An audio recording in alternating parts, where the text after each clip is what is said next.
Na-detect ng Philippine Navy ang pagdaan naman ng ilang Chinese warship malapit sa ating exclusive economic zone. Hindi pa raw nila alam ang pakay ng pagdaan ng mga warship. Gayunman, pinagbigay alam na nila ito sa mga kaalyadong bansa ng Pilipinas. May unang balita si Chino Gaston. Na-detect ng Philippine Navy nitong Sabado at Linggo ang pagdaan ng Chinese aircraft carrier na Liaoning at dalawang escort na warship sa Hilaga-Silangang bahagi ng exclusive economic zone ng Pilipinas.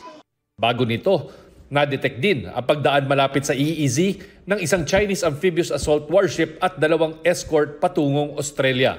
Sa monitoring din ng Japan Maritime Self-Defense Force, dumaan ang carrier sa timog na bahagi ng kanilang bansa malapit sa Okinawa at nakilala ang dalawang escort ships na Renhai-class guided missile destroyers. Hindi alam ng Philippine Navy ang pakay ng mga Chinese warships pero ipinagbigay alam na raw sa mga kaalyadong bansa ang pagdaan nito malapit sa ating EEZ.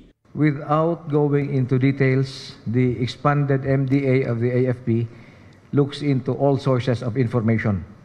And I would like to highlight our enhanced defense relations with Japan, with Australia, with New Zealand, with Korea, among others.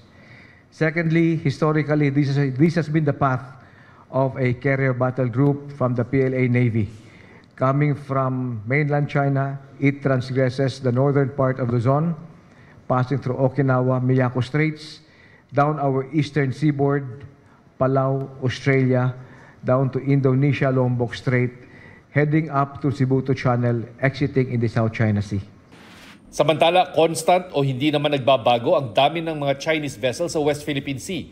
Ayon sa Philippine Navy, 5 Chinese Coast Guard at 2 Navy warships ang nagbabantay sa Baho de Masinloc, 6 na China Coast Guard ships naman at isang People's Liberation Army Navy warship ang nasa Ayungin Shoal.